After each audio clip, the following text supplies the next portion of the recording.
Okay, so I just got into Detroit, Michigan. Now, as you know, Detroit is known as one of the grittiest cities in the world. You got the Joe Louis Monument right behind me. And because we're in one of the most gritty cities in the world, what I want to do in this video is talk to you about how you have no excuses when it comes to your health, wealth, relationships, and higher purpose. There is just no excuse. You can't get out of it. You got no excuses. Any excuse you have is a complete total failure. Your life is going to be ruined. There's just no excuse. You have no excuse. There's no excuse in the world. You got to nail in your health. You got to nail in your wealth. You got to nail in relationships and social skills. And you got to nail in higher purpose. There's just no choice. You can't get out of it. So what I want to do right here in Detroit, Michigan is go deep on, first of all, why there's no excuses in any of these areas. But second of all, I want to be honest with you. I want to have an honest conversation with you about what's going to happen if you don't get down these areas of your life. Because these are generally viewed as the 4 vital areas of your life: health, wealth, relationships, higher purpose, okay?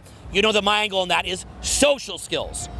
And what I'm going to tell you in this video is that you can absolutely get these down, okay? You can come from the bottom all the way to the top, okay? That Detroit kind of mentality, okay? They call it here Detroit versus everyone, if I got that right. Okay, so you can definitely go from the bottom to the top, absolutely. But in order to get there, first of all, you got to realize you got no excuse. There is no excuse, none. There's no excuse. But second of all, in order to adopt that mentality, that gritty mentality, you've also got to be honest with yourself about how bad life is going to get if you have an excuse. Because the truth is, and this is the kind of thing you're going to realize here in Detroit, there is no option. You just have to succeed. So let's do it.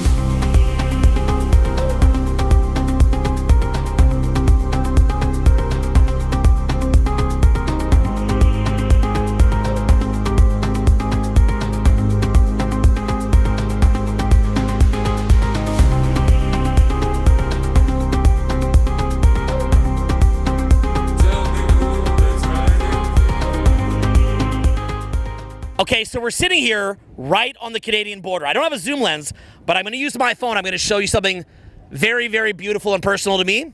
Check it out. Detroit here. What do we have over here? Blame Canada. Blame Canada. Okay, we're sitting here right on the border of where I grew up. This is Windsor right here, and Detroit is on this side here. So we're sitting here right on the border.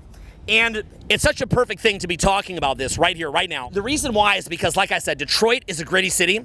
Well, you know what? Where I grew up, the environment that I grew up in also had a lot of fighting, had a lot of drugs. It was middle class, but damn, those kids are often very, very bored, and they like to fight, they like to scrap, they love their drugs, they love their alcohol, and where I grew up, it was all about drinking beer, watching hockey, getting in fights, and if you're lucky, maybe getting a $60K a year job. Now, the challenge with that, and this is what I realized, was that fundamentally, if you come from a smaller town, and there's not a lot there that's simulating, a lot of the people that live there are a little bit more low intention. Okay, so the higher intention people will tend to move.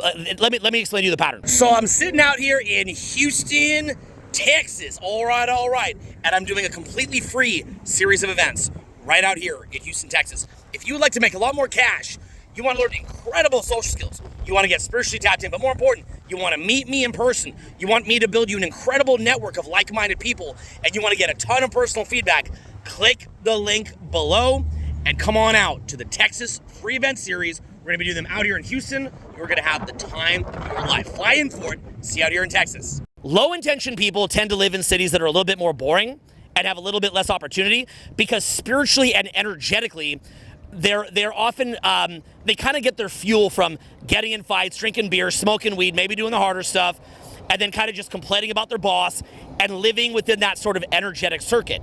And if you have a little bit lower intention, then what happens is you're a little bit more inclined to stay there. Now, if you're higher intention, maybe you move to a city like Montreal or Toronto or Vancouver, or maybe you go down to the States. And you wind up going to bigger cities because that is a place that you can grow. You make your money, you become mega, mega, mega rich, and then you become like me, and you've got enough money that you're basically retired, and then you spend about 70-80% of your time in beautiful cities like Jackson Hole, Wyoming, or Whitefish, Montana, or the Pacific Coast up in the Oregon coast, or Washington State. places like that. Maybe you go to Hawaii, maybe you go to Europe. So the pattern tends to be a lower intention place where there's not a lot going on. The people who resonate with that stay there. People who want a little bit more go to the big city so they can actually, find somebody attractive to have kids with, find the people to network with to build your business, make your money, make your mills, and then you wind up, of course, spending your older years in nature. That's why I have so many videos that you've seen of mine in nature as I've gotten older, because basically what happens at the smaller cities, a little bit boring and a little bit more low-intention people that are there. Okay, they're real people, but they're also often caught up in the drinking, the drugs, and kind of just talking shit on each other. They often bond by just playing victim.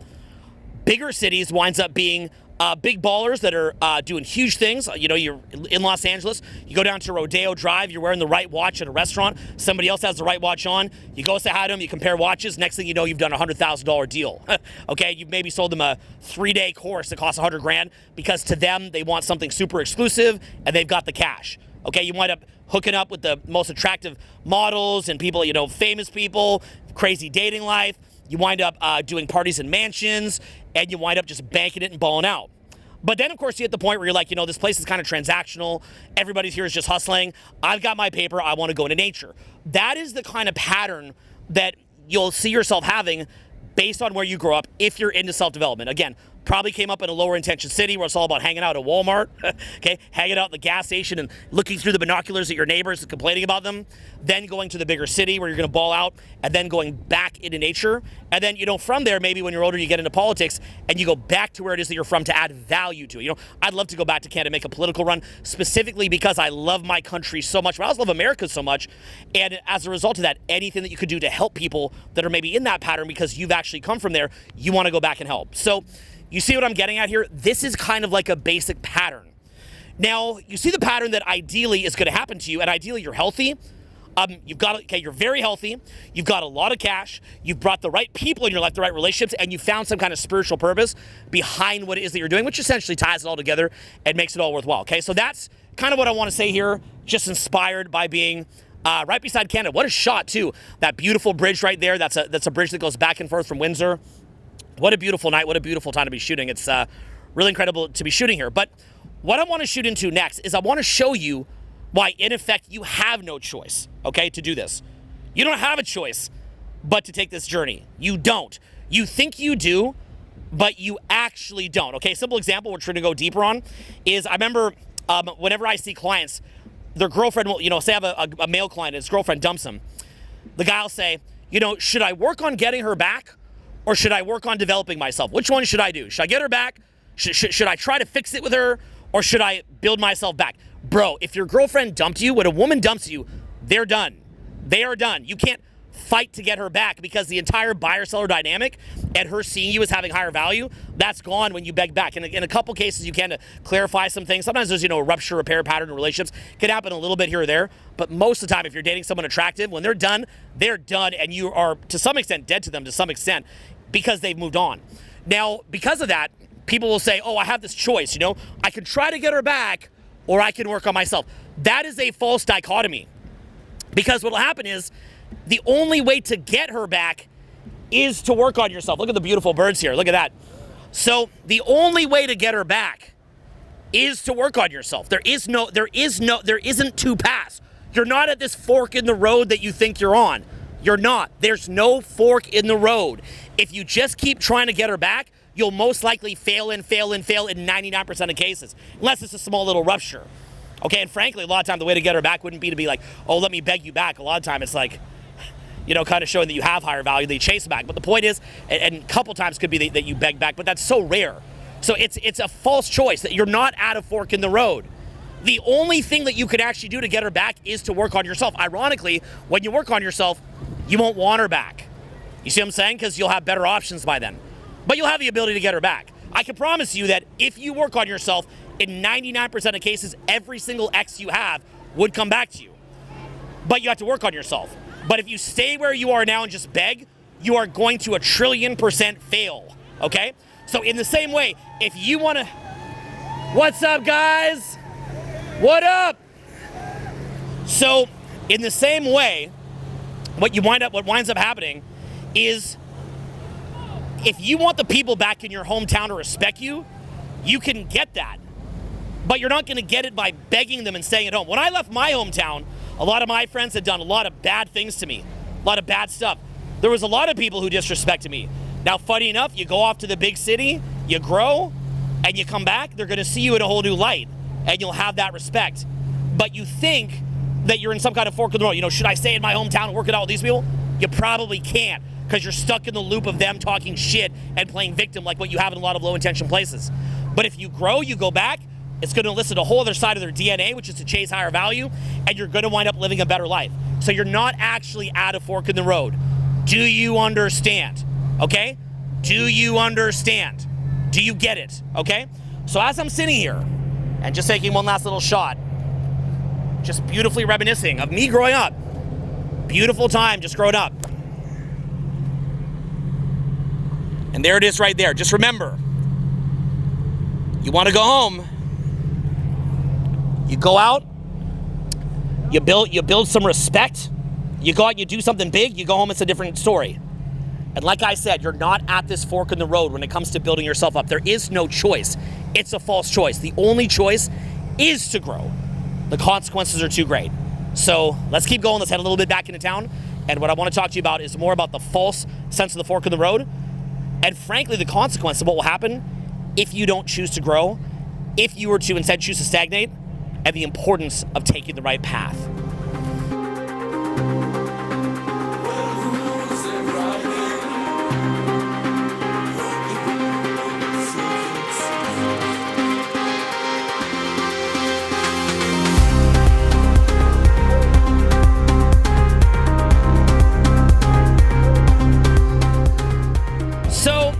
What I want to explain to you is a conversation I had with my buddy Steven, and he was talking about social media. He's been trying to grow his social media. Now, he got to maybe 10 or 20,000 followers on Instagram, and I said to him, Steven, you're crushing it, you're kicking ass. And he said to me, Owen, I've been working on this for a year, and I only have 10,000 followers so far.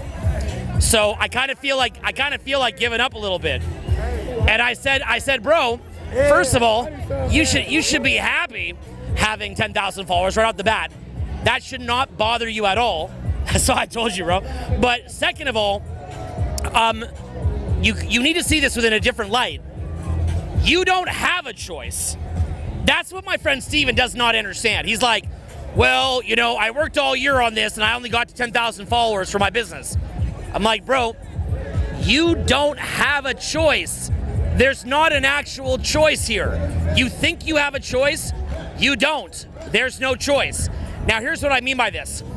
In reality, we understand that in the modern day, social media is taking over. Now, maybe it will be something related with AI in the future, but we understand that social media is taking over.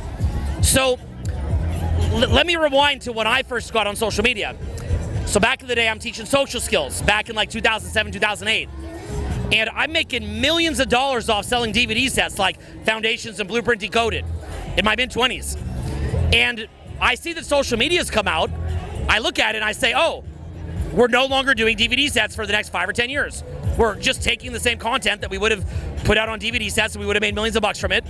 And instead, we're just going to put out free videos on YouTube.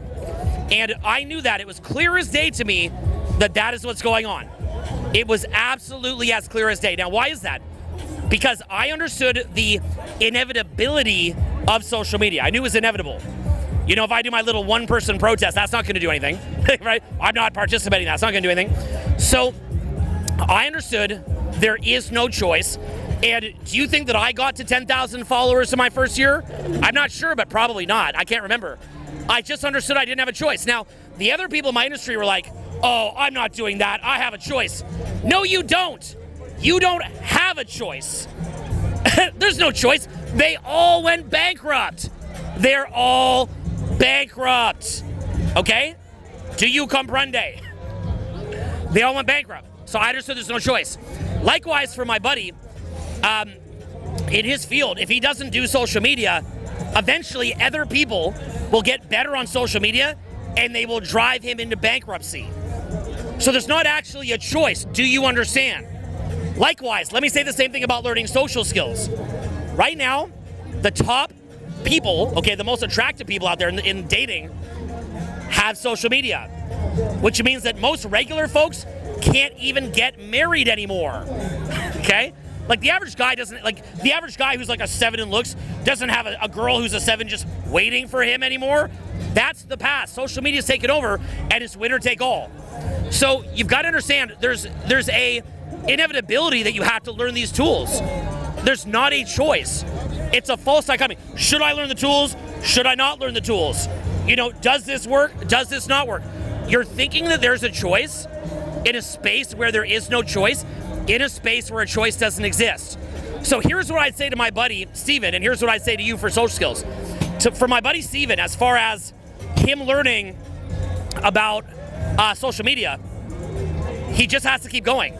If after a year he's at 10,000, and in another year he's only at 11,000, he doesn't have a choice. If it takes him a decade to get to 100,000, he doesn't have a choice. There isn't a choice in the modern day to avoid learning social media. You don't have a choice, okay? So it just takes as long as it takes. Should you try other things? Should you explore new avenues for growth? Should you keep educating yourself? Yes. Do you keep banging your head against the wall over and over and over? No, you don't. Don't bang your head against the wall over and over and over. Try different things. We get that, okay? We understand that. That being said, you still have to keep going. There's not a choice. Likewise, I'd say in social skills. I mean, anybody who learns social skills properly could have a massive social circle, an insane dating life, and get an amazing significant other very quickly. That's obvious. We know that. That's obvious. But some people don't. Some people it takes longer. Okay, take myself. I grew up having light level autism, so it took longer. Did I care that I had light level autism? It would take longer? No, not because I wouldn't have liked it to have been faster, but because I understood that I didn't have a choice. I got that. I'm like, what's my other choice? I just give up?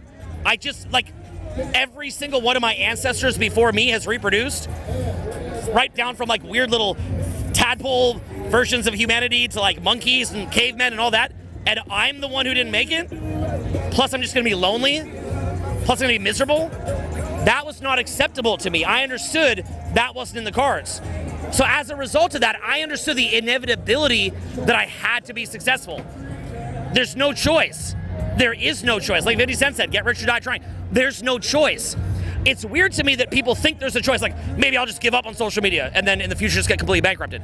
Maybe I just won't learn social skills and then my DNA will be weeded out of existence. But okay, it doesn't matter. You should be constantly driving to find ways to make it faster, but there's not actually a choice. You see what I'm saying? Oh, you might want your girlfriend back. Your girlfriend left you. You want to get her back, right? Should you chase her back or work on yourself? There's only one path. Chasing her back doesn't work. The only way to get her back is to work on yourself. Of course, you won't care anymore. So get to it. That's the point, is get to it. Well, what if it takes you 10 years to work on yourself? What if it takes you 10 years to work on yourself till you got your next girlfriend? Oh, well, but I could have just chased back my ex. Your ex never would have taken you back. It never was an option. It was a false choice. You're not at a fork in the road. It's a false choice. So instead what you do is just accept there's only one choice and start hurrying up. And however long it takes is however long it takes. You see what I'm getting at here? It takes however long it takes. And the consequences ultimately to not learning this stuff are just too strong. So anyway, you see the point that I'm getting at here, okay? You're not at a fork in the road. It takes as long as it takes. There is no choice. And you just got to have a little bit of grit. Accept it and put one foot in front of the next. So anyway, look, we're going to shoot into the Greek district and we'll keep this going. And I hope that you're getting the point here that you got to be gritty. You got to be tough. You can't make excuses. You can't play the victim. It takes as long as it takes. And the sooner that you accept there's not a fork in the road, the faster you get to where you inevitably have to go.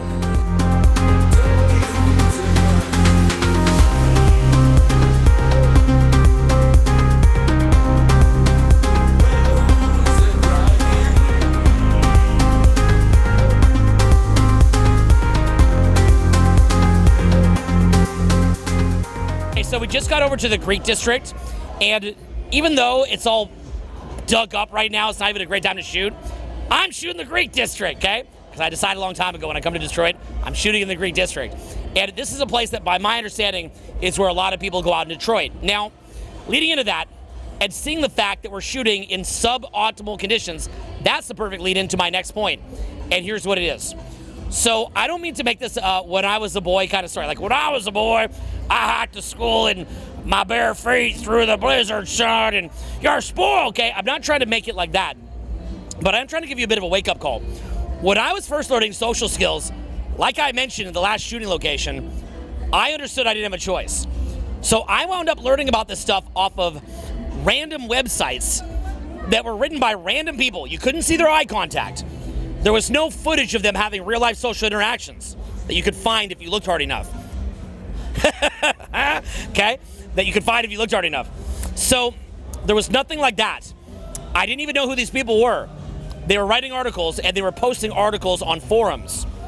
Now, because actually seeing videos of the people was unavailable, and it was all just written out, what I wound up doing was reading, I don't know, maybe 30,000 pages or something like this on the topic of social skills.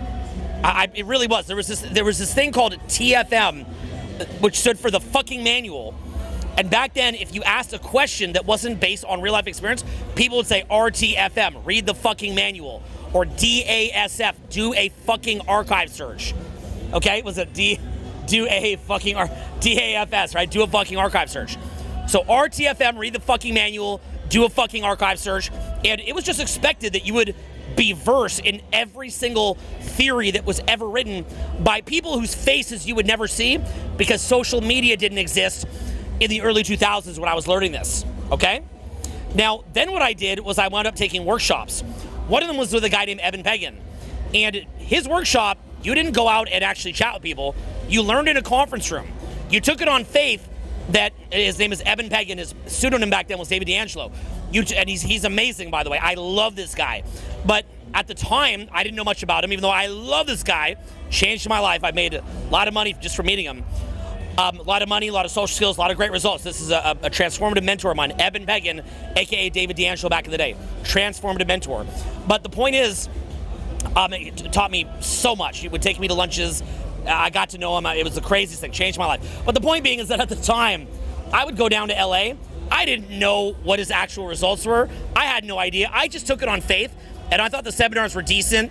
And actually, over time, I thought they were amazing. And that's how I learned. Later, I wound up taking actual training from my mentor, Mystery, Eric. And I took that on faith as well. Then what I did was I wound up traveling around the world to random cities. So, you see me out here in Detroit. It's like, what's Owen doing in Detroit? Bro, I used to come out to places like this. There was a guy out here named Wayne Ellis, juggler. I think that was the right name. And I came out here and learned from him. That was like the last time I was here, like decades ago. So, you understand? For me, I was traveling all over the world, going to places like Amsterdam, London, in Europe, South America. I was traveling anywhere and everywhere just to learn what it is that I wanted to learn, because I understood that I didn't have a choice. And again, not to make it like a when I was a boy story, but you'll see people now who are like, I mean, there's videos like all this out about how I could, like videos showing all of this. The teachers are completely accessible.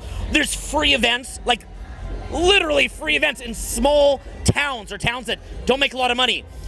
There's free event, like I'm here running a free event this week. There's free events. There's inexpensive paid events. There's entire digital courses. You can meet the people in real life. You can join groups. And the proof is all there. It's all laid out. It's easy to find. And then people will say, I don't know if I want to learn, thinking they have a choice. There isn't a choice. If my choice at the time was read tens of thousands of pages from people that I didn't know and travel around the country hoping on people's word that it would actually make sense what I learned. And believe me, the knowledge decades later is light years ahead, paradigms above what was being taught back in the day, although that OG stuff was amazing and I love it so much. But, things do evolve over several decades and they get better. So, it's like, I'm not sure if I want to learn this. I understood clearly there's no choice. There isn't a choice.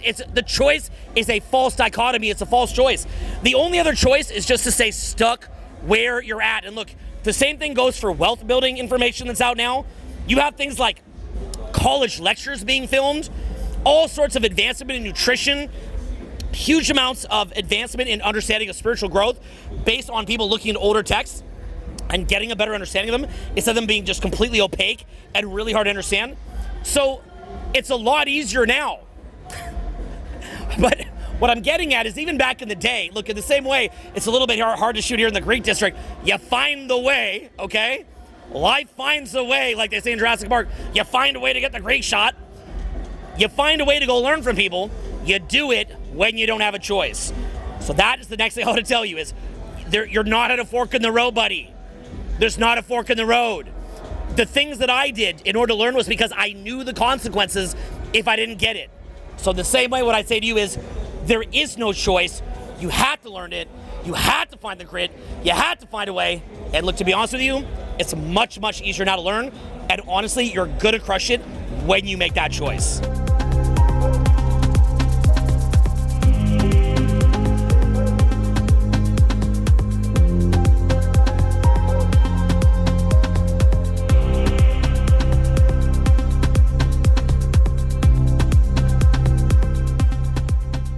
So what I want to shoot into next is explaining to you why it was that I was willing to go to these extreme lengths in order to learn social skills, in order to learn about money, funny enough, in order to learn about health. I haven't been sick since 2012. And in order to spiritually tap in, which is something that is a belief system of mine. I'm not trying to push it on you, but I'll talk to you a little bit about it here, and maybe you'll think it's interesting. So I'll start with health, because that's really the building block. So I can remember for most of my adult life, I was getting sick all the time. And man, I was like, this fucking sucks, because I might be doing an event out in London, England, or Sydney, Australia, or New York, or Toronto, wherever, and people be flying in from all over the place to come and see me. And then I'd be going into an event, I'm on the road, and suddenly, I think I'm getting sick. And I've got students that are paying, I mean, a lot of those tradings are well into six figures in total revenues to the business. And at that time, I would not have had the money to give that back. So I'm kind of like in this really tough spot where I've got to make sure that I never, ever, ever get sick. And I was so stressed from what it was that I was doing that I would be sick about 9 or 10 times a year. Now, I start looking at this and I start reading up on health, and I realize, you know what? A ton of people die from heart disease. It's massive how many people die from heart disease. And likewise, past heart disease, the next one is cancer on the list. There's a whole bunch of other metabolic syndrome-based diseases that people die from just constantly all the time. So I start reading up on this, I start studying up on this, and I realize I have no choice but to learn this. There's no way out of it. I've got to learn it. There's no way that I can't not learn this. And I realize this so that I can actually be effective now in my life, right? So that I can actually be effective in my business, but also so that I don't wind up passing away at a young age. Now, I had a friend named Seth, and he died of brain cancer at one point when he was about 29. He came down with that when he was 24. So I'd seen a couple different people die at a younger age, and I realized that if you don't die at a younger age, it's still going to cost you a bunch of money. And aside from the fact that if you get away with it costing you a bunch of money, the next thing that's going to happen is just going to wind up shortening your life. So I think you see the point that I'm getting at here is you've got to fix your health, and we'll keep going to the next location. Anyway, security guard decided that we were not fit to record inside Little Square, so we're recording just outside of it. We're just right up here, right up in front of the statue here in Detroit. Now, funny enough, even the security guard giving us the boot, that also shows you the importance of why you need to learn this stuff. Think about that security guard's life. And look, I'm sure he's a great guy. I'm not trying to condemn him or anything like that. We've all got our issues. I've got my issues. He's got his, you got yours. But if we're being honest, why is it the security guards always try to overdo it, and they can't just let things be chill and just look at a situation and be honest that it's totally harmless? Why can't they do that? Because when you don't have anything going on important in your life, okay, you don't have some bigger purpose, you wind up kind of overplaying the hand that you're dealt in the small little reality that you live in, right? And this is why the stereotype is that people who have no power will try to cut you off in traffic, because that is the 1 millisecond per week that they actually get to have a little bit of power. Somebody who's a security guard, he might wind up overreacting to something very small simply because that's the only power that he has. And if you look at that, think about the bizarre fictional life that you live in when you don't have a higher sense of purpose. It's the same thing as internet trolls, which you'll see all over social media platforms. Somebody spends, I mean, look at me here. I've been shooting this video all day. I'm giving you everything I got. But of course, some dickhead's going to be like, well, I don't like that video because of this. And that dickhead writing that is not the end of the world. It doesn't kill him. It's not going to kill me. Everybody's going to be fine just because somebody said something. But the point that I'm making is, imagine that guy's life where all that he has is making a mountain out of a molehill in some little town square, or cutting somebody off in traffic being like, get the fuck out of my way. Or somebody looking at a video where someone's giving their best effort and be like, this fucking video sucks. My opinion's the right video. It's actually worse than it looks when you really think about it, because fundamentally what's happening is the person is living within a fiction. They're living a fictional life. It is an inauthentic life. It's a fake life where, because that person has not met, like, the mind is set up where we're meant to have a sense of purpose. We're meant to grow. We're meant to evolve. We're meant to expand.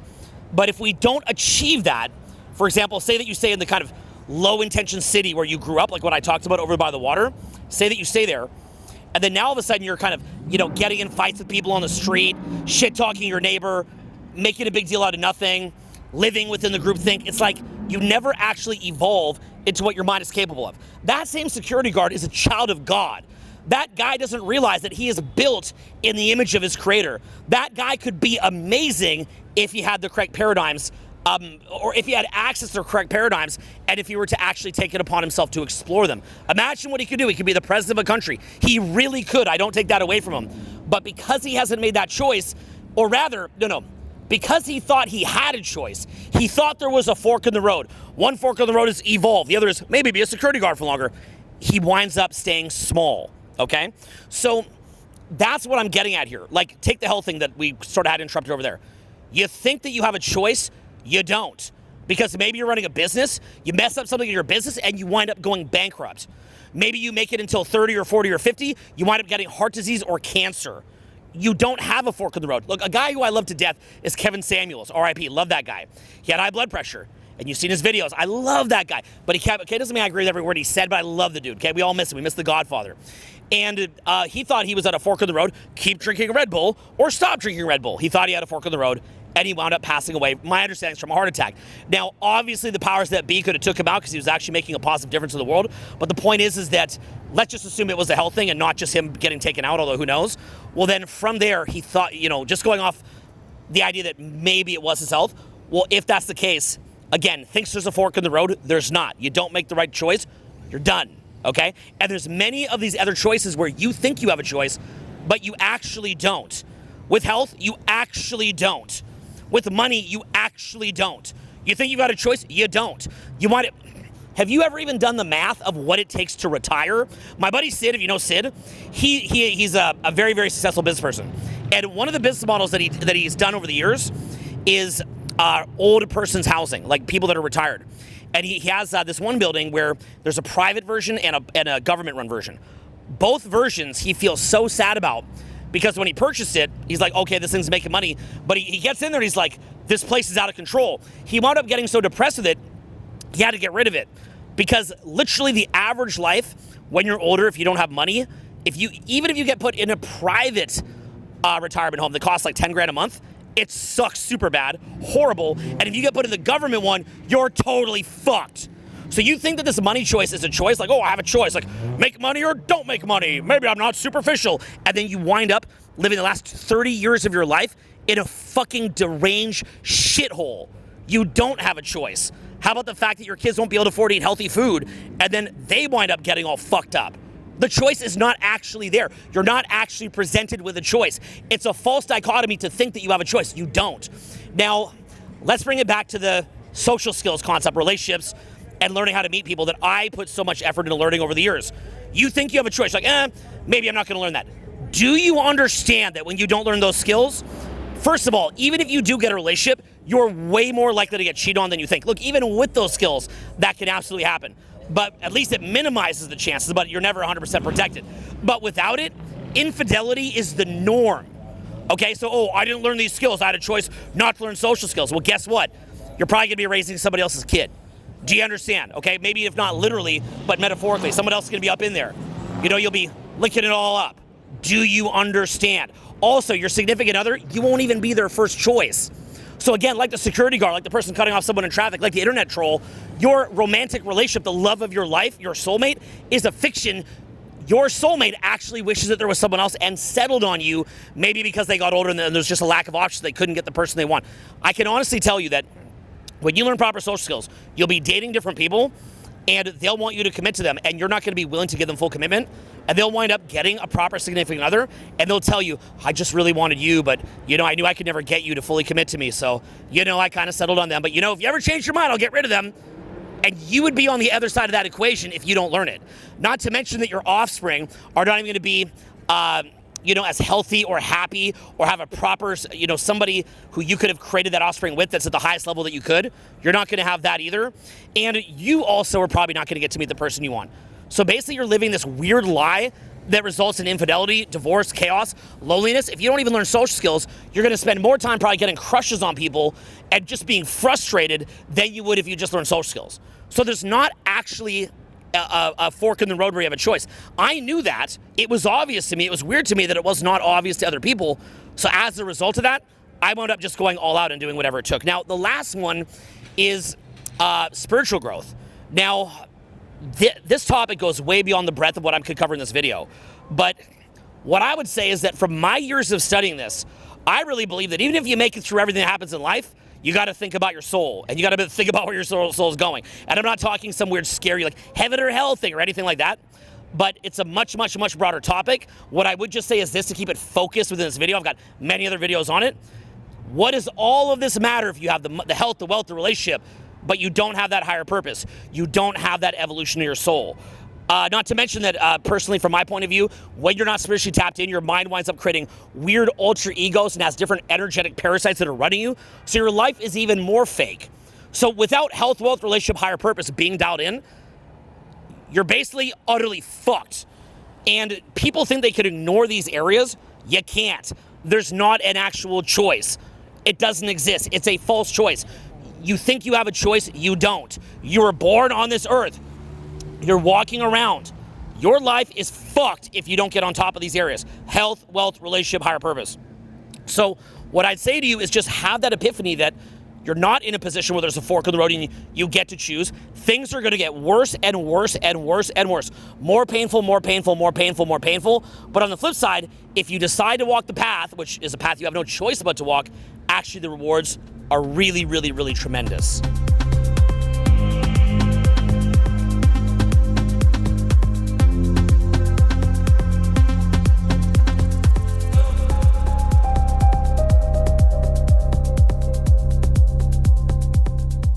So it's about 3 in the morning right now. We've been shooting this since about sunset. And I thought that we'd wrap here at the Fisher Building in Detroit. It's actually an Art Deco building built in the 20s. I'll read to you a little bit about it. The Fisher Building is considered one of Albert Kahn's great masterpieces. It was designated a National Historic Landmark in 1989 as a superbly designed concept which displays some of the finest craftsmanship in any Art Deco style building constructed in the U.S. in the 1920s, according to the National Park Service. But anyway, I just love traveling the country and just seeing everything. And I just look for cool buildings and good places to eat and fun things to do and good places to go out, and that's my life. So we'll wrap here in this beautiful Art Deco building, which happens to be open 24 hours, the Fisher Building. So what I've been trying to get at this entire time is I've tried to take you on this sort of full circle journey. And the journey starts wherever it is that you live, in a city that might be a little bit more low intention. That's actually most people's origin story. Most people are not born in Hollywood, California, or born in Manhattan. If you actually walk down the street in Manhattan, you don't see a ton of young kids walking around with their moms. Typically, rent is simply too expensive, it's too competitive. The average family can't support itself living in, Brickell, Miami, or something like that. The average family can't. If you're from a typical family, statistically, you're coming from a place where it's a little bit more low intention, and your parents probably did the best they could and the best they knew how in order to raise you, in order to help you to live and to survive. And that's most people's origin story. That's a beautiful thing. And all of us should be so grateful to our parents for giving us life and giving us the chance to have this existence. But from there, like I said, we have the opportunity to branch out. And so what that really comes down to, again, is getting involved in that cycle of health, wealth, relationship, and higher purpose. When your health is dialed in, you have more focus, you have more energy, you can go take over the freaking world because you've got the energy to do it, right? To be a winner, you've got to have a lot of energy, a lot of focus, and that comes from health. Wealth allows you to actually go to bigger, better places, connect with bigger, better people, get access to bigger and better ideas. Relationships is actually the influence that's around us, right? The capacity to form new relationships, to network, to get a significant other, to have a great dating life, and so on and so forth. And then your higher purpose is what ties all of it together. And like I said, from there, you wind up going to places that are, outside of anywhere that you ever imagined. If you've ever seen the show Vikings, it was on the History Channel. It's with Ragnar Lothbrok, one of my favorite shows of all time, maybe even my favorite, I'm not sure. You see that Ragnar, he wants to go visit new lands. He wants to expand. He wants to see things. There's a drive to expand, a drive to put more stimulus in your mind and just to be in more and more difficult situations, to be put under pressure, to go to places where you have puzzles and you don't know how you're going to figure it out, and you get pressed and you get pressed on, you get pushed, and you don't know how you're going to make it out alive, right? And rather than just staying, in the Shire of the Hobbit, just staying there, you take the call to adventure. Probably heard about The Hero's Journey by Joseph Campbell. I'm going to read it to you here in case you haven't, but it's a beautiful, beautiful sequence.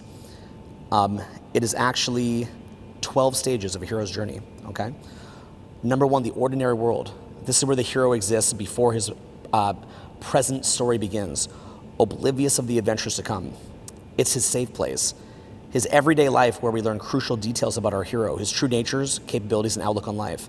This anchors the hero as a human, just like you and me. It makes it easier for us to identify with him and hence later empathize with his plight. That's number 1. Number 2 is the call to adventure. The hero's adventure begins when he receives a call to action, such as a direct threat to his safety, his family, his way of life, or to the peace of the community in which he lives.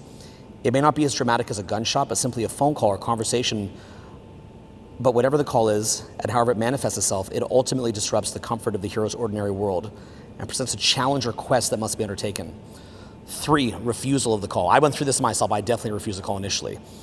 Although the hero may be eager to accept the quest, at this stage he will have fears that need overcoming, second thoughts, or even deep personal doubts as to whether or not he is up to the challenge. When this happens, the hero will refuse the call and as a result may suffer somehow. The problem he faces, or she, may seem too much to handle, and the comfort of home is far more attractive than the perilous road ahead. This would also be our own response, and once again helps us bond further with the reluctant hero. Step number 4, meeting a mentor. That could even be online. At this crucial turning point where the hero desperately needs guidance, he or she, I really believe in that, by the way, I'm not just saying that to be politically correct, he or she, he meets a mentor figure who gives him something he needs. He can be given an object of great importance, insight into the dilemma he faces, wise advice, practical training, or even self-confidence. Whatever the mentor provides the hero with, it serves to dispel his doubts and fears and gives him the strength and courage to begin his quest. Step 5, crossing the threshold. The hero is now ready to act upon his call to adventure and truly begin his quest, whether it be physical, spiritual, or emotional. He may go willingly or he may be pushed, but either way, he finally crosses the threshold. Step number 6, tests, allies, and enemies. Now finally out of his comfort zone, the hero is confronted with an ever more difficult series of challenges that test him in a variety of ways. Obstacles are thrown across his path, whether they be physical hurdles or people bent on thwarting his progress. The hero must overcome each challenge he is presented with on the journey to his ultimate goal. The hero needs to find out who can be trusted and who can't.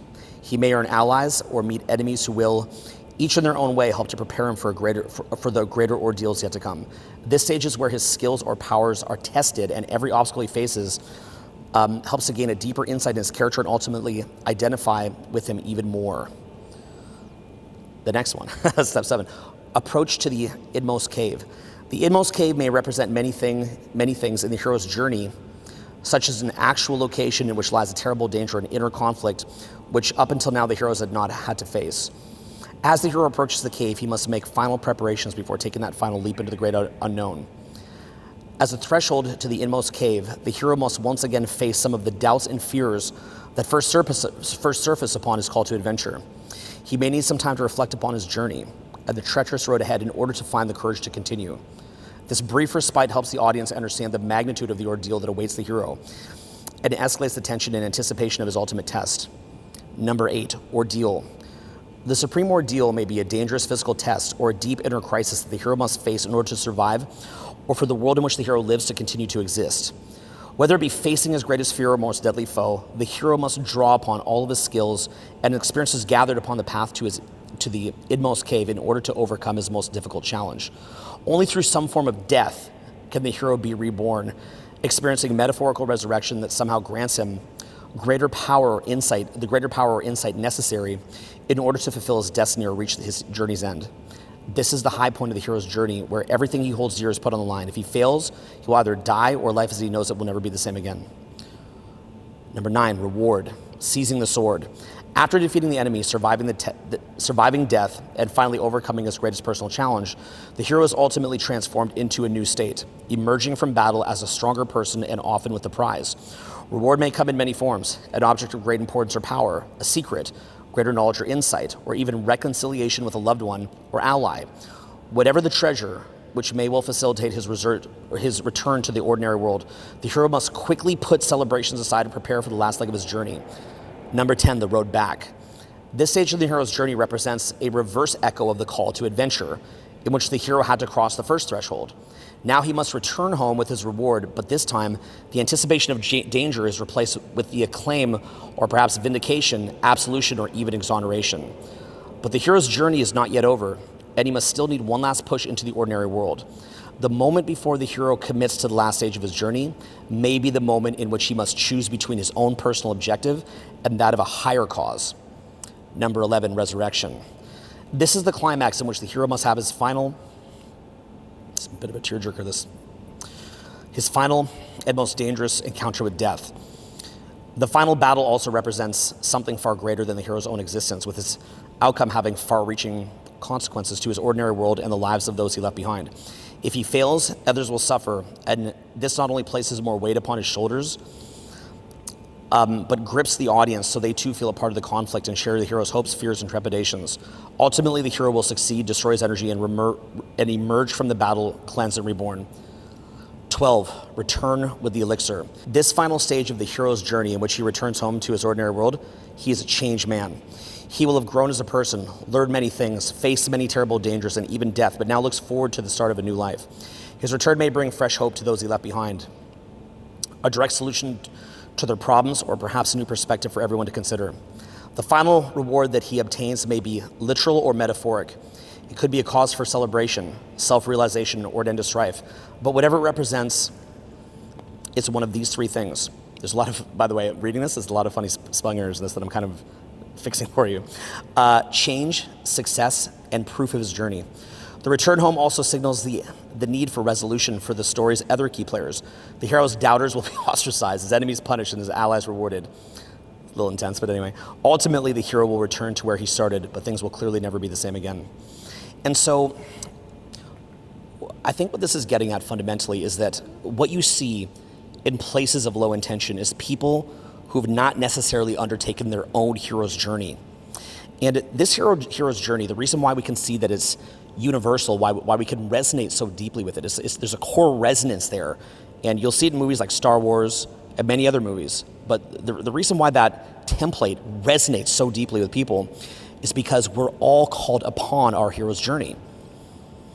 And so when you see somebody who has refused the call, you can see the stagnation, the calcification, the way the person just dies a slow spiritual death, even though the body remains.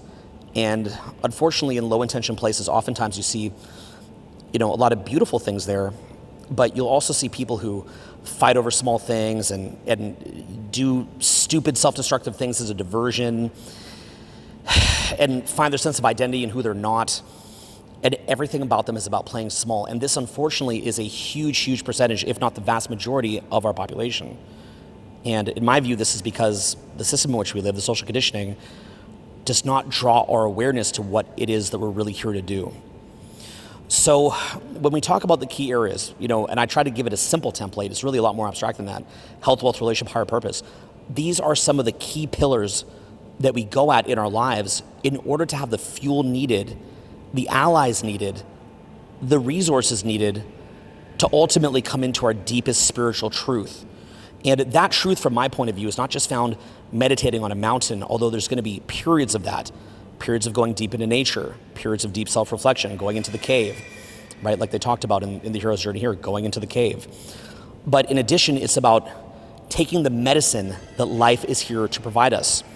So life is here to cleanse you, to provide a lesson to you, but you're going to feel that calling, and you have to have the courage to take it.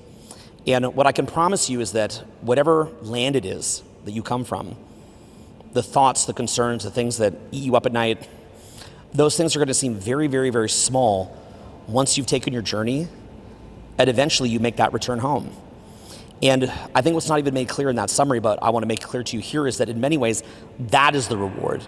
It is that you may return home, but even though you're in the same environment, you're living in a different physical world or physical dimension or energetic frequency. And by that, what I mean is you live in a bigger world. The thoughts and concerns that you have are bigger, bolder, more expansive, and more true to who you are.